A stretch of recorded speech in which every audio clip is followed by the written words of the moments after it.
now we'll have our middle and high school principals, and we'll jump right in and we'll get started with our Academy/Ignite Institute. It's our first year for the Ignite Institute. So we have Dr. Julie Wattis here. We'll get started. Well, not much has changed since last year. No, I'm just kidding. I really had to pick and choose, but thankfully a lot of you have been to Ignite, and we really thank you for your support. So that's where obviously we have to start, because what we're doing is truly innovative in education, and you have to be willing to kind of stick your neck out there every now and then. And that's what we've done, and we have really good results to report from that. But I'm also proud to say that a lot of the things that we did in the academies is what we carried over to Ignite. So we were able to take all those positive things, and in addition, we were able to take all the positives from Boone County as well and sort of meld those together. So thanks a lot for your support. Thank you for working with the Boone County Board and instituting Ignite. So last year we had a lot of things that we did at the academies. The first thing is we increased the amount of scholars reaching proficiency in math by 20%. We were really proud of that. 63% of scholars scored proficient and distinguished in reading. 100% of our scholars with IEPs showed growth in reading and math, so we felt really proud of that. We increased the amount of scholars reaching proficiency in science by 13%, and then 75% of our scholars who qualify for free and reduced lunch scored proficient and distinguished in English on the ACT. All of that was very intentional. A lot of the processes that we used to get our scholars there was what we carried over to the Ignite Institute. So if we're talking about areas of improvement for Ignite, we kind of chose, here we are in this unique position where we are creating a school based on what we've seen in the past. So we're doing an all-encompassing personalized learning approach to everything. That includes transition readiness, that includes SEL. So what we're doing is actually getting on the level of each and every one of these scholars, talking to them, creating plans with them, so that we can address all of their shortcomings personally. So something that we did was we started the school with a care first and teach motto. All of our teachers know that they're supposed to care about these scholars as people before they start teaching them content. So relationship building is something that's very big at the Ignite Institute. Also, we have scholar inventory sheets. So the scholars will actually sit down and tell us what their goals are for the year, freshman, sophomore, junior, and then obviously the junior year is where they have an intense meeting with a counselor that they actually formulate their senior year, and it doesn't look like anyone else's. The majority of our scholars will take college classes their senior year and then go into an internship, but some students might not do that. So it all depends on that. We also have mentor teachers. So each teacher is responsible for a certain group of scholars. That's their adult advocate. They meet a minimum once a week to talk about their goals. Something else that we do is we track data, and how we're tracking the data, and Dr. Webb says this all the time, it's not easy to track students because it's hard work. The reason that it's hard is that when you have 980 something students, it is difficult to be able to get all of their information in a format that you can do something with. So what we do is our teachers and teams will actually rank all of their students red, yellow, green based on where they're at with not only their content classes, but with where they're at for certain ACT. So they're actually put into groups based on those colors so that we can remediate on the level that all of those scholars are at. We're really proud of that too. Something else that we do is we have PLCs with our teachers. Our teacher teams will meet in content areas, and then they also meet in colleges together to plan for these scholars. They all have common planning period at the end of the day. Something else that comes up in PLCs are scholars who are struggling, so that they can discuss ways to motivate those scholars. Sometimes they pull in administration. We get a list of scholars that they want administration to talk to every week, and we're happy to go in and assist. Resiliency Poll. I also want to say thank you for approving that for Kenton County Schools. We gave the Resiliency Poll after you approved it, and it identified 200 scholars that were really in need of someone speaking to them. So another thing that came out of Resiliency Poll that was really positive, in those 200 students, a lot of them ranked the Ignite Institute as a positive place to go to school. So it does make a difference in what you're doing with your school culture, supporting these scholars, showing that they have mentors, people that believe in them, care about them. But anyway, Resiliency Poll is an awesome tool. I'm looking forward to it. We also had some celebrations this year. We had 1,242 new applications for 350 spots, so that's going to be a little tough. We're really excited about that. The worst part about this job is, obviously turning scholars away, so if there's a way for us to get another building, that'd be great. 93% of our current scholars want to return to Ignite, so we're really proud of those results, and a lot more, but hold on, I want to say one more thing. So we have this quote from a scholar who was actually given a tour to a business, and this is probably the best thing. The scholar said, "This program doesn't exist to make smart students smarter. It's to make every student better no matter where you start." And I feel like that right there, put all the work that we've done for Ignite in perspective. That's where it needs to be. Thank you. Hi, Board of Education. I appreciate you having me again. This is my 9th set of board reports, so I feel a little old, but that's okay. Very happy and proud to be at Scott. I know all you guys have been out and seen our building. Very excited for the new building. I've got an awesome staff, an awesome building, and a great community that we work in. Just this morning, we had our Eagle Club, which is our parent supporters, came out and gave donuts to all of our kids for breakfast just to say, we love you, and handed them a little lanyard, little Scott lanyard. So it's an awesome place to work, and we really love it. We're very much loving that, no closets this year. Our enrollment is up. We're actually the largest I've been since I've been there. We have about 1,050 students. So we actually hired 2 or 3 extra staff after the year started, and very excited for that as well. We're still really pushing hard to help our kids transition to the next part of their life. And I'll talk a little bit about some of our areas, but we still are really pushing to get them ready for the next part of their life.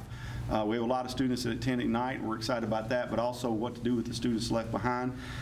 We've been concentrating on reading a lot the last couple years, and those reading scores have went up. We've got a lot of school-wide strategies we're doing and continuing to use and improve on, but we're excited that our reading scores have went up. We feel like that's a key to a lot of work.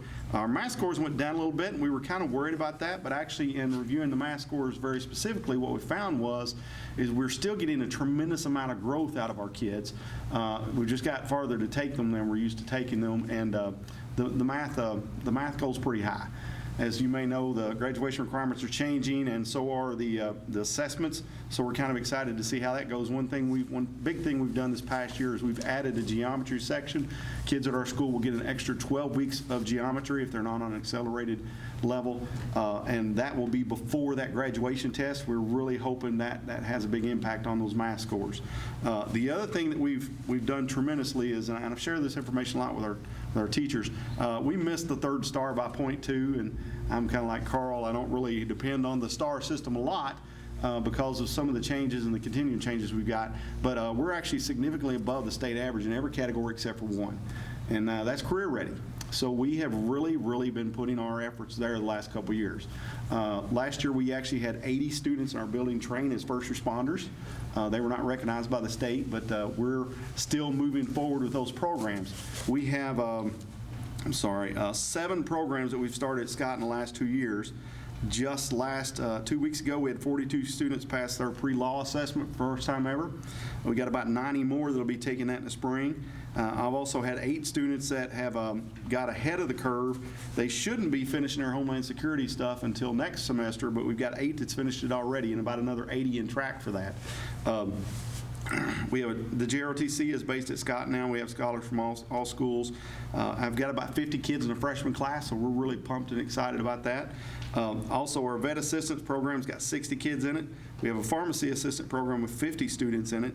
Plant and crop production has 30 students, and just 2 weeks ago our site base decided to go ahead and add a law enforcement strand to link on to the pre-law in the spring, so we're expecting about 30 kids to do that as well. So again, we're really pushing for kids to be transition ready. I know you probably hear it all the time, but transition ready is not something you do automatically. It takes years to put in place, and we're really expecting the first rounds of payoff to be this year, and then next year have even more, because that will be when those programs kind of reach their fruition and are really pushing our kids.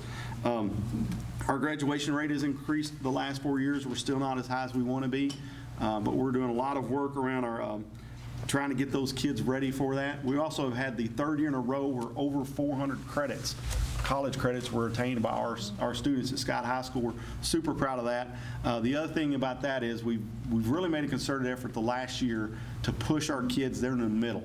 We really feel that we're missing middle kids, that they don't get recognized by special education services. They don't, get the gifted and talented stuff, and they don't automatically go by their own. So we've done a lot of college visits. We take those kids on college visits ourselves to colleges that they likely will go to, and we've seen an increase in the number of students that are going to college that's in the middle, and also in those career tracks. Those career tracks we're trying to create are not created so much for the top end as trying to get that middle kid. So we really see a payoff there. Again, I'm very excited to be at Scott High School. It's a great school. Our teachers work so hard. I've got about the last 2 years, we just noticed I've got 10 new teachers from the last 2 years. None of them are actually brand new teachers, we're excited to say, but there are new teachers at Scott.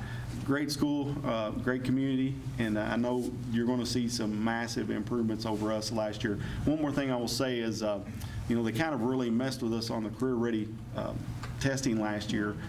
They've given us back the tools that we've used in the past, and just for one example, my career ready numbers just last week already reached the level they were at the end of the year last year. And it's because of the hard work of the kids, but it's also because of the tools they've allowed us to use again. Thank you. Dixie Heights High School. All right, yes, Mr. Nemi, wish he could be here. This is an important day for him. I'm happy to fill in. I've been part of the Kenton County School District for 34 years of my life as a student, coach, and teacher. And I'm a 1998 Dixie grad, so this is an honor to be here and get to speak with that. And talking about some of the key areas to point out, we're very, very excited that in our ACT combined reading and math, we saw growth in proficiency and distinguished in both our regular education students and our special education students. 13%, top 13% was our ACT composite, our score in the state, so we're happy to be in the top 13%. And an area that we're really, really focused on is we've seen an increase in economically disadvantaged kids at our school. We saw growth, not as much growth as we want, but we saw growth in both reading and math within those students, and we're working hard at looking at the data to help support those students and how we need to change instruction. As far as we look at the state level in both combined reading and math proficiency for special education and regular education students, on-demand writing, graduation rate, and college career readiness, we exceeded the state averages in all of those areas.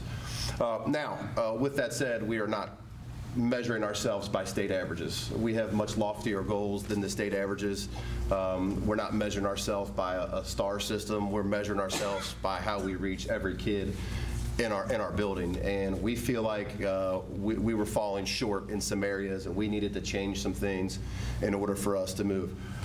We're trying to keep it simple. We think the answer to all of the data, all of the stars, all of that is instruction. We think if we prove instruction and we provide great instruction in the classroom, all of that data will take care of itself. So we want to keep it simple and not misplace where our focus should be, and it needs to be instructing our students. Because of that, we felt the need to make some pretty important changes in the building.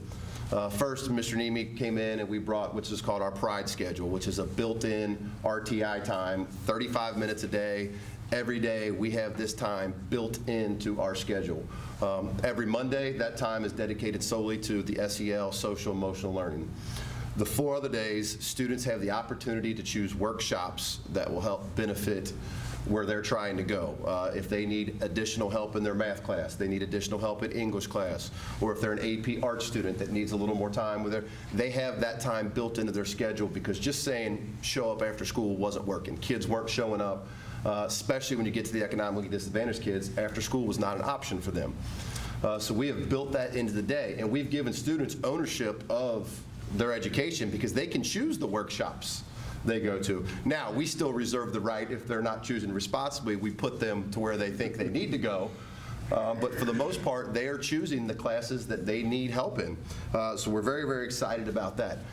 We've made changes with our curriculum and how our teachers work, and we've created ILTs, individual learning teams, where each core content has at least 2 teachers. Oh, wow. Sorry, that was 2 minutes quick. Each core content teacher, they are partnered up. We move their classrooms. We put them next to each other. They are meeting weekly. sometimes daily, to talk about the instruction that's taking place in their classroom. We sent a team last year to Adley Stevenson High School in Chicago because that's the home of PLC work. We sent another team this year. We're looking to send another team in the spring. Now, with all of that focus on instruction, we identify we've got two gaps that we have to do better. First is our ELL population. We have a large ELL population, and we're not hitting it the way we need to hit it, so we've made some important changes. One, we've created a bilingual peer tutoring program. We've reached out to all of our students that speak multiple languages, and they are now going to take an active role in our peer tutoring and working with students. We have a math teacher that speaks fluent Spanish. One of those Pride workshops, we do Algebra 2 in Spanish. Which is a big help for that. We've done the same thing with special education, using our Pride workshops to give our special education teachers access throughout the day to meet with their kids, work with their kids, and to really hit those areas that we want to get. Look, we don't want to just move the needle. We want to go way past just moving the needle. We want to reach all kids, and we think if we can improve the instruction with all those kids, that stars will be there. I'll just start off by saying what he said. I think what we're doing mirrors a lot of what they did. And since Mr. Nemi's not here, I'll say Nate stole it from me. But there's been a lot of work together, and I'll talk a little bit more about that later. But I've always started with this, and so I always start with the areas we need to address, and I'll talk about our celebrations later. But our first area is across the board, all areas of academic areas, math, reading, science, for a couple of reasons. One, our assessments are changing, and so we need to change what we're doing to address those. And it's not that we weren't doing well with them, but we've tried to focus on those students that weren't being successful and then reach them through that method. And then secondly, it's transition readiness, as we've all mentioned. The career piece is that difficult piece for us. And I think one of the most frustrating parts about that is the fact that a lot of what the state says you can get for a career-ready piece isn't what our kids need. And so I don't want to ever force kids into something that's not going to help them down the road. So how do we marry those two things to get our kids what they want and still kind of gain points or whatever? And I'll sacrifice the points sometimes for getting kids what they need. So that's really been our focus. And so what we've done a lot of is kind of, again, the same things as Dixie. We restructured our master schedule. Our English 1 teachers all have common planning. The collaborator for English 1 plans with them. And that is across the board in English, math, science, and social studies, to give those teachers more time to talk about data, to talk about kids, to talk about instruction, and improve instruction. And so now we're much more on the same page with those things. So that's one big thing that we did. Second thing we did is revamped our RTI method, taking a look at the MTSS structure. How do we identify those kids? We've been identifying, but we found out that what we were doing wasn't as effective as we wanted to be. So we've restructured what we're doing with RTI, and that all kind of led into they have Pride time, we've redone our score. And so we kind of have a very similar structure again. On Mondays, our score is SEL.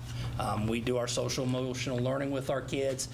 The one difference is that on Thursdays, it's adult advocate piece. And so we are very specific about adult advocates and who a student's adult advocate is and what they're doing during that time, again, to make sure that kids are getting what they need and feel safe in the school and get the support that they need. So those are some big, kind of the big changes that we made. Again, we didn't change a whole lot, just trying to do what we've always done a lot better. Because I think, as Mr. Stangworth said, if you take care of those things, the stars and the success of your kids will come.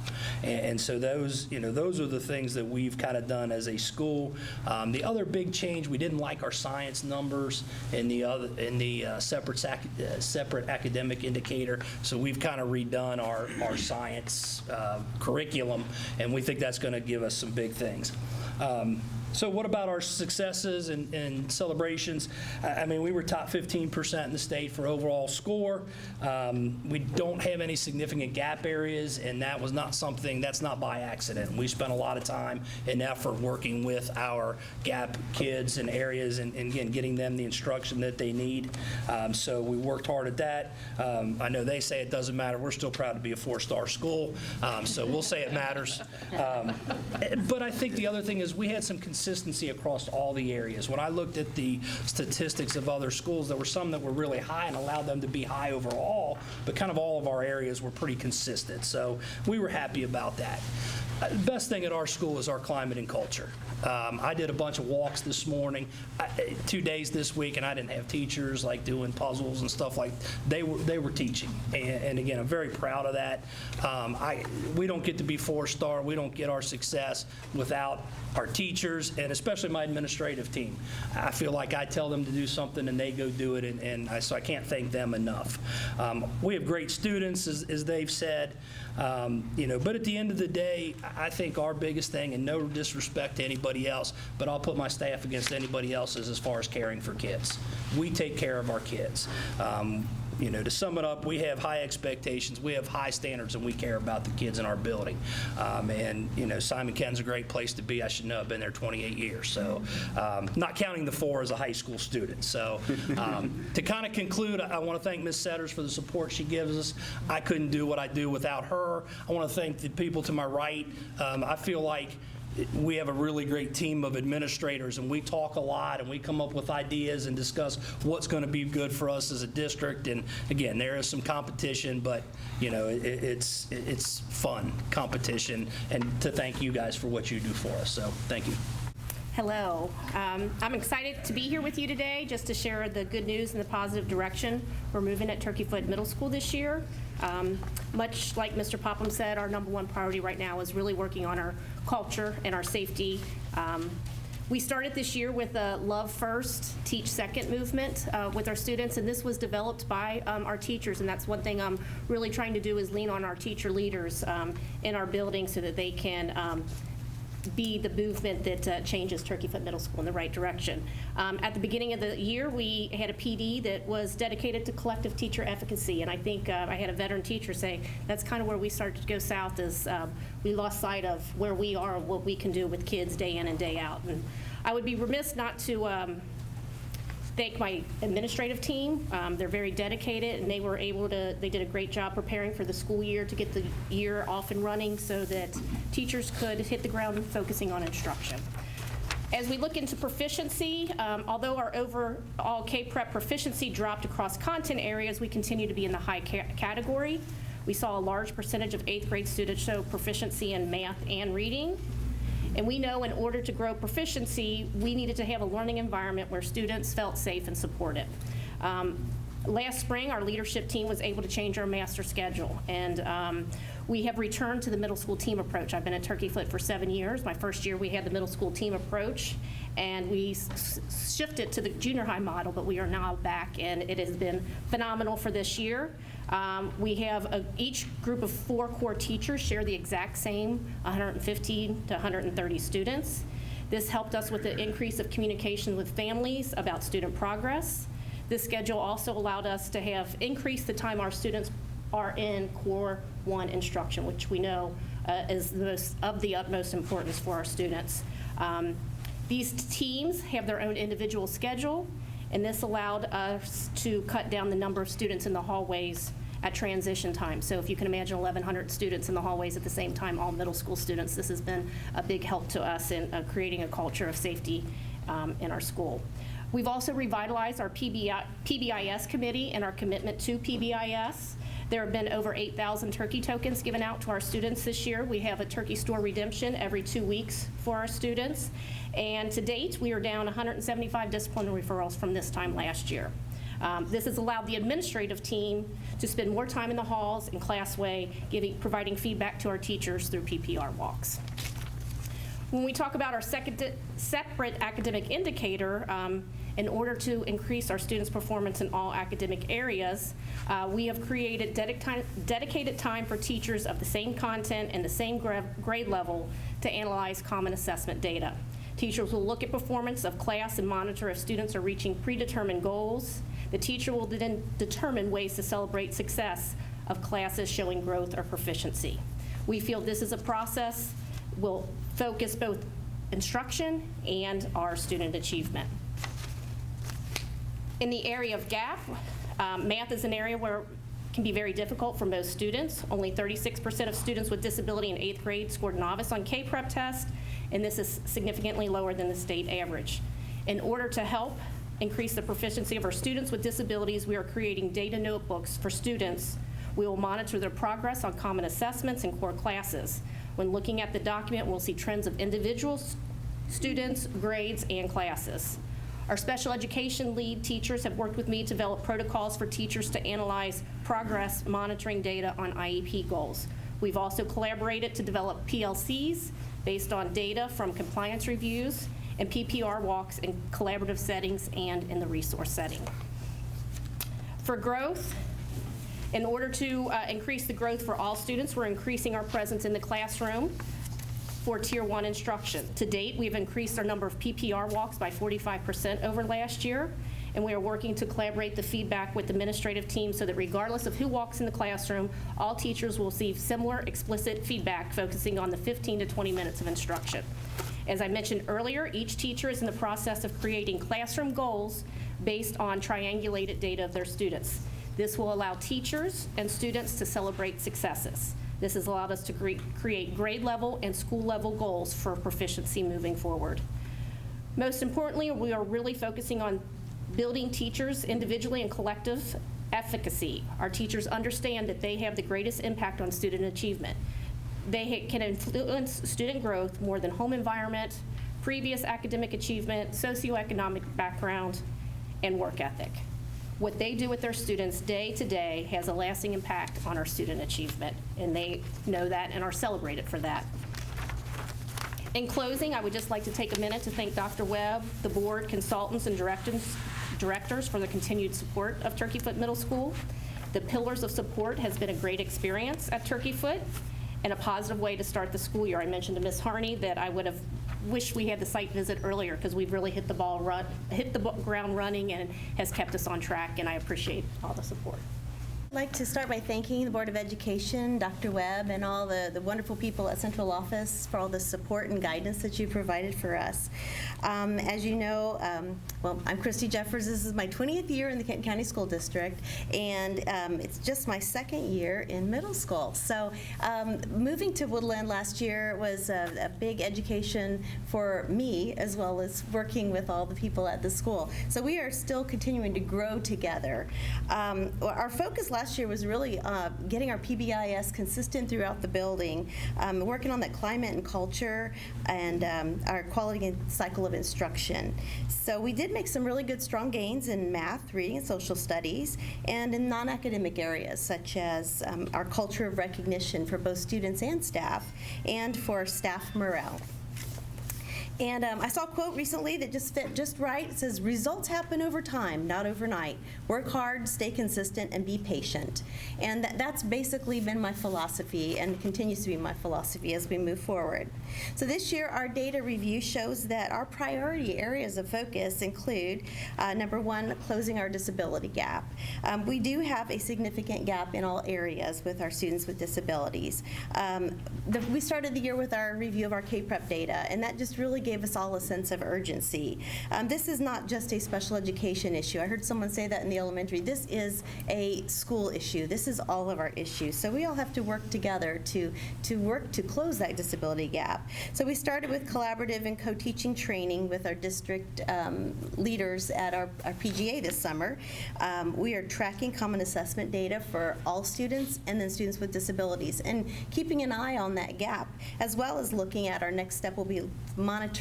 I loved the idea someone said, the dashboard, where we can really focus on the students with disabilities and kind of check their progress throughout the year as each one is going on, really knowing and owning each student and how they're doing and working on strategies to reach each and every one of them. Tier 1 strategies are huge because we also not only have a lot of special education students who are not performing as high as we would like, but we do have a lot of underperforming students altogether. So those Tier 1 strategies that are in every single classroom will help help not just our students with disabilities, but also all of our students. We are going to be tracking individual student data for our students with disabilities as well as all of our students. Our second area, and it falls under the area of separate academic indicator for on-demand writing. That was an area that we really need to work on. And I knew it last year, but it was one of those things where we had larger issues to deal with at first. We had to create an environment where teachers could teach and students could learn. And so we're really focusing on-demand this year. We started this summer, actually, in June, we sent some teachers to a workshop, and it was great. It was our ELA teachers. They brought it back. They shared it with the other teachers. We've developed a school-wide writing plan, which we've already begun implementing, and that will include some school-wide on-demands where we use the results to analyze them and determine next steps in instruction. We'll have 3 of those throughout the year. And also, we're looking at science because we really didn't grow much in science at all, and there's a lot of work to do there. And someone mentioned earlier about how it is in the state, but we're looking for good models to go visit. Our teachers are working with our consultants. We really love working with Debbie Brock. She's brought some great ideas to our school. We've sent teachers to the national conference and just really giving some good feedback to the teachers during our learning walks. And social emotional mental health is a big one for us. We have a lot of students with a lot of baggage that they bring with them, and we want to help them because, again, they can't learn if their minds are on other things. So we partnered with a group called 1 in 5 this year, and we have been working on a comprehensive SEL program, which includes a second step program for our Tier 1 instruction for SEL. Also, we've incorporated the Sources of Strength program, which is a peer-to-peer mentoring program, and trying to increase our parent and community education with speakers and information in our newsletters, et cetera. We are also adding an additional 0.5 counselor. We just finished interviews for that because the needs that have increased, we want to make sure we have the people there to help the students. Teacher collective efficacy is our next area. We're just continuing to work on focusing on the cycle of quality instruction. The walks that we've had with our pillars of support have been great because we get another set of eyes in there and some other feedback. So we just continue working with teachers. I'm investing heavily in teacher staff development this year through a variety of sources, but just getting them outside the building, getting them some additional training from experts, and then bringing in other people from our district that have that subject matter knowledge. Also encouraging a lot of walking among the teachers themselves so that they're getting into other people's classrooms and going to see some great models that we already have at our disposal. So my last quote is, "We are what we repeatedly do. Excellence then is not an act, but a habit." And that's from Aristotle. Thank you. So first and foremost, I do want to say thank you all for all the support that you give us on a daily basis. Our plan really started out this summer as we had our first school administrative retreat. And during that time, we looked at a lot of the things that we wanted to implement across the board. We knew last year, specifically looking at our special ed scheduling, it wasn't up to par. The supports weren't where they should have been. We have some more needs, or had some more needs in the areas of language arts and math. So especially looking at our students with disabilities, IEP, we wanted to make sure either reading, math, that those students had the support and all the necessary tools that they needed to be successful. So we went back and we totally reworked our special ed schedule. It wasn't easy. There's a lot of weeping and wailing, a little bit of gnashing of teeth, but in the end, it boiled down to what's best for our kids. Sometimes it's not all about adults, and we were able to go back, overhaul our special ed schedule, and put the supports in place. Secondly, we knew that we had to reduce our novice population. And looking at some previous data, and then in October, or actually September, when we received our K-Prep data, is a little bit overwhelming as far as the students that scored novice and apprentice. Currently in seats today in 6th grade, we have 116 students that either scored a novice or apprentice. In 7th grade, we were at 193 students. And in 8th grade, we're currently at 122 students that either scored a novice or apprentice on one of those tests. So in saying that, I think our staff did a really good job of taking a proactive approach. They identified every student that scored a novice or apprentice. Out from that, they specifically identified when they had those kids in their classroom. Then on the second level, they went and they looked at, okay, are these students, do they have an IEP? If they do, what interventions are currently being put in place? And even if they didn't, they went ahead and identified what current interventions are being put in place. Then I was really proud of our special education staff. They took it a step further where they pulled all the students that scored novice or apprentice on their caseload, and they identified how those students are doing. They looked at currently how those students are identified with their IEP. Then on top of that, they went back and they reviewed their overall goals, benchmarks, and they looked at current interventions that those students have. And through our binder reviews, through our special ed meetings, we're able to go back and put some more processes, and we're also able to go back and put some more interventions in place. Second thing we've done, we have really tried to grasp what the MTSS pyramid is. We know that in looking at the overall phase or the overall responsibility of what the MTSS pyramid is about, it's a supporting tool. It's a resource. And while this is our second year of actually fully implementing that, I think our staff's done an absolutely amazing job of fully taking ownership of it. Every week we talk about kids in our PLCs. Then if the staff have identified students, whether it's social emotional, whether it's a disability, or whether it's a behavior, they're actually inputting those kids in the model. And then from our TMS MTSS team, we're going back, we're reviewing those kids, we're looking at student data, whether it's behavior data or academic data. And we're actually, one thing that we're doing this year more than anything is, instead of waiting about certain changes that need to be made for kids, we're going ahead and making those changes. So if a kid needs a support, and we just finished our Friday TMS MTSS meeting, Monday or Tuesday the latest, we're actually putting that change in place. So overall, our staff can't brag on them enough as far as owning kids. Secondly, as far as if there's an intervention that needs to be made, we're making those changes. We've had a lot to celebrate this year. I can't brag on our kids enough. We had school today. There are 860 kids in this building today, but I think overall they're pretty well behaved. Secondly, our staff. I know Mr. Popham talked about his staff loving kids. I don't think you can find a better staff than this school right here and loving kids. And ultimately, especially at the middle school level, we have 108 weeks by the time they enter to the time they leave, and we're going to do whatever it takes to make sure they're successful. First of all, just thank you to Dr. Webb and to the Board of Education for all of your support. It's really hard to believe this is my 11th board report, so I think I definitely win the prize for principal tenure. First, I want to start with some areas of strength. I am super excited to report at the middle school level that we achieved a gross score of 59.1, which put us in the high category. And this is an area that we have been focusing on for some time, and also allowing us to have the highest growth score in the district. And we were ranked 44 out of 313 schools for growth. So kudos to our staff and school for that. We're also extremely proud of the middle school for having the highest overall score in the district as well. One strategy that we put in place last year that really supported this was our Whatever I Need block, and this is our intervention block. But what's really unique about this block is not only are students receiving interventions during this time, but also needs-based instruction, but enrichments as well. What's really good about this block is it's very fluid.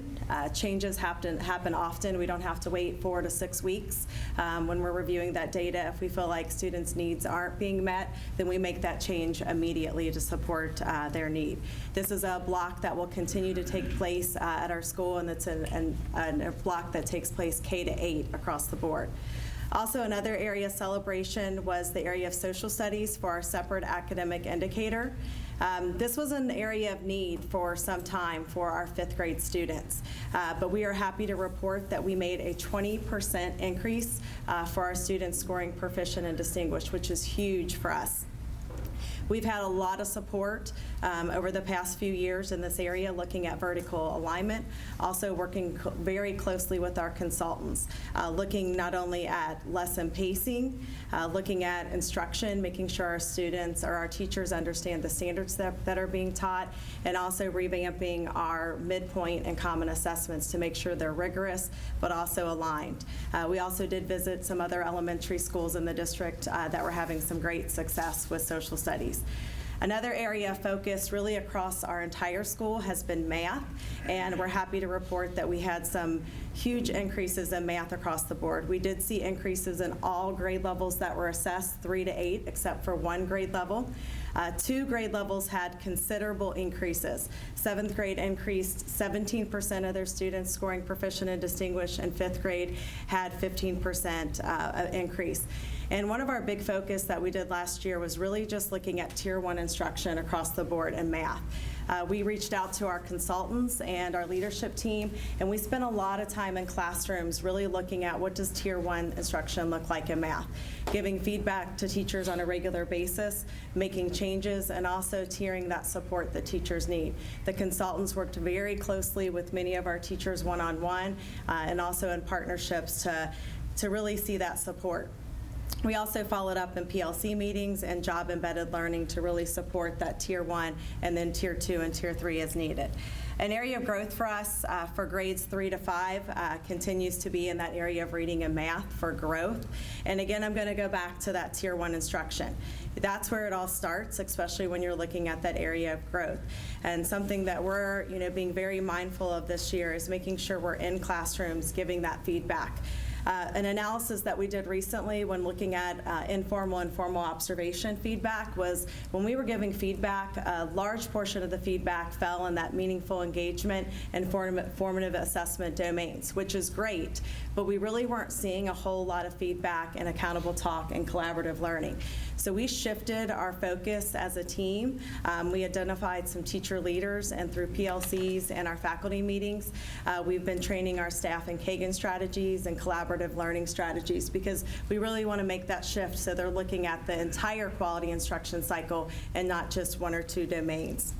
We also will continue to utilize our electronic data notebook, and we have that for all students, and I think that's what's key. It's not just for students with disabilities, it's not just with students that are economically disadvantaged, but we're looking at the data for all students across the board and regularly monitoring those assessments for growth, and then also for students that are not achieving.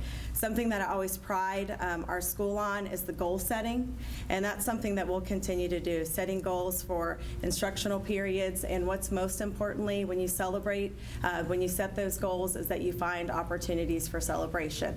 And that's something that we're doing at monthly assemblies with each of our grades, celebrating those students that are being successful, but also celebrating those students that are making growth. Very excited about our assessment scores, and just very excited about all the great things that we're doing at Summit View. So thank you.